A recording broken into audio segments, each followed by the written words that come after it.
Hey guys, thanks for watching my videos. I've had a lot of really nice comments actually about the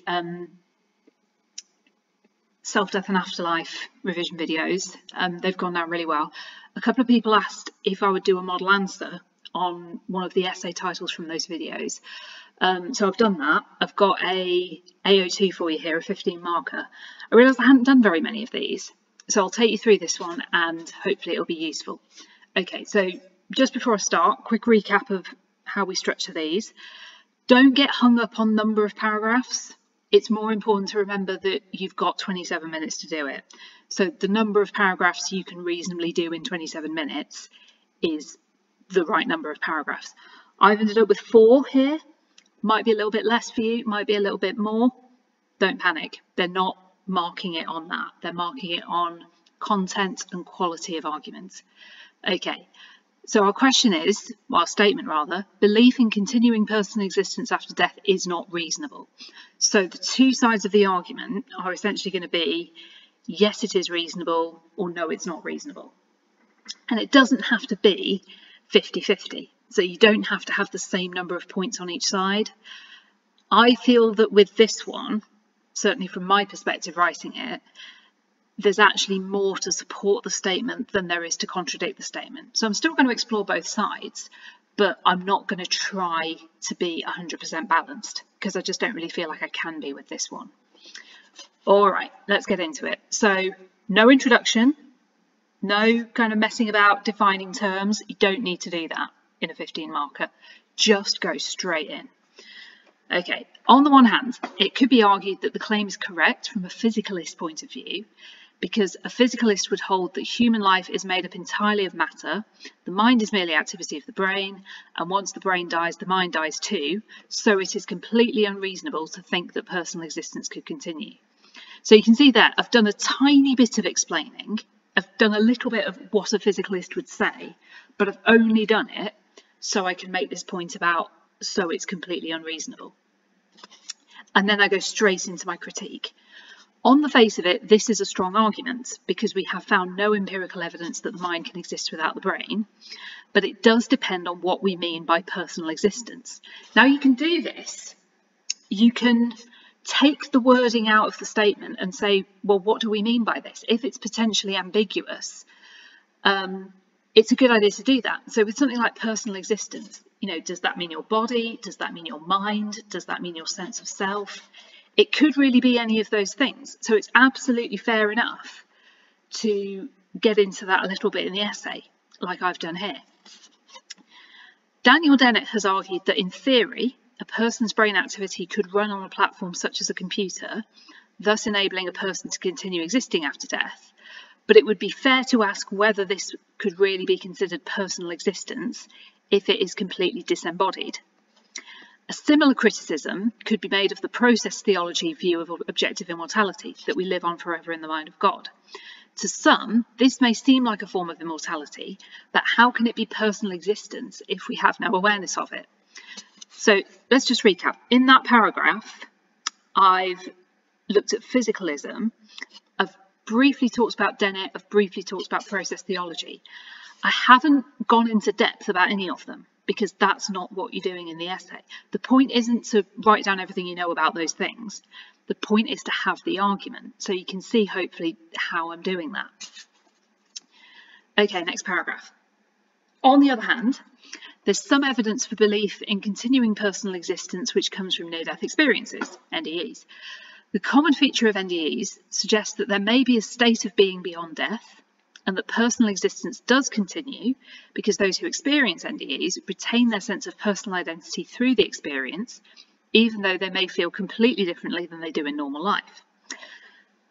The problem with this, though, is that NDEs occur when people are close to death, not actually dead. And so it could be argued that the experiences are simply generated by unusual brain activity, which occurs when the body is under tremendous stress. Therefore, whilst NDEs may be profoundly powerful to those who have them, it would be difficult to say that they make a belief in personal existence beyond death reasonable. So you can see what I've done here, hopefully. I've laid out an argument against the statement to say, actually, if we look at NDEs, that is evidence for belief in continuing personal existence. Lots of people have them, they have common features, etc. But then I bring it back to a critique. And it's worth pointing out when you talk about NDEs that they happen when people aren't actually dead. They may be very, very close to dead, but if they're being resuscitated, if they're on a life support machine, there'll be something keeping them alive, and therefore it's not really a good indicator of life beyond death.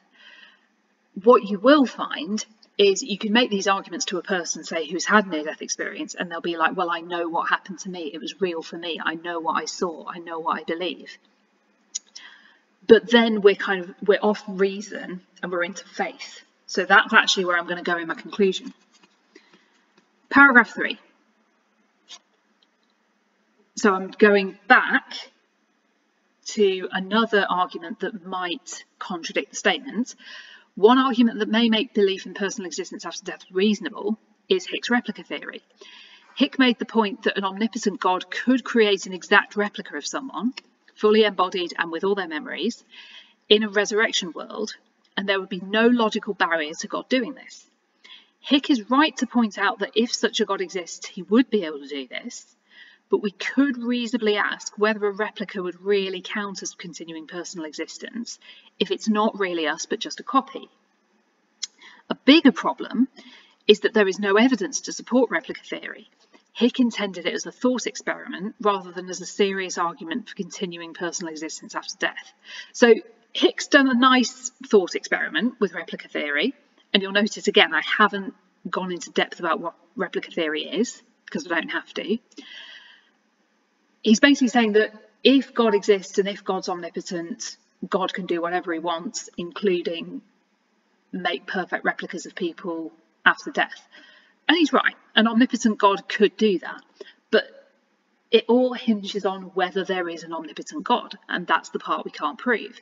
And we can't prove that even if there was, and even if he could do this, he would do this.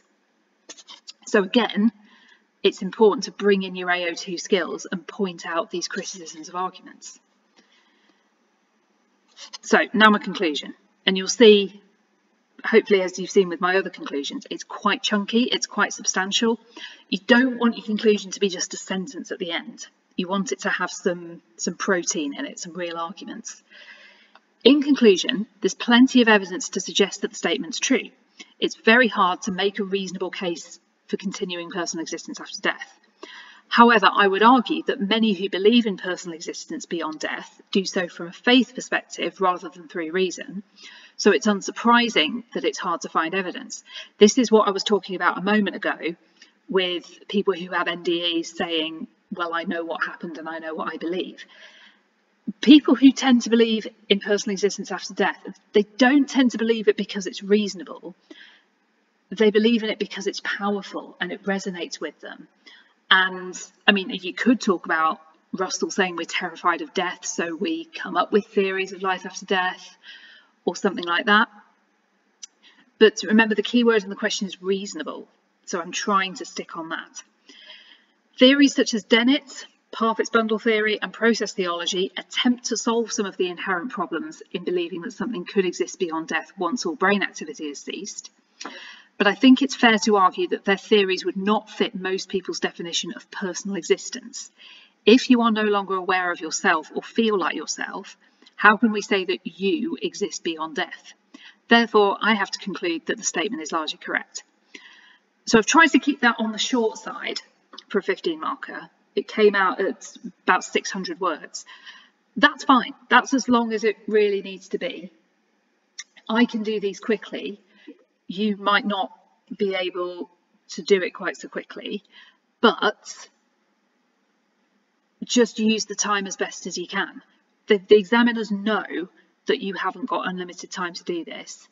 And I've said it before, I'll say it again, it doesn't have to be perfect to get full marks. It really doesn't.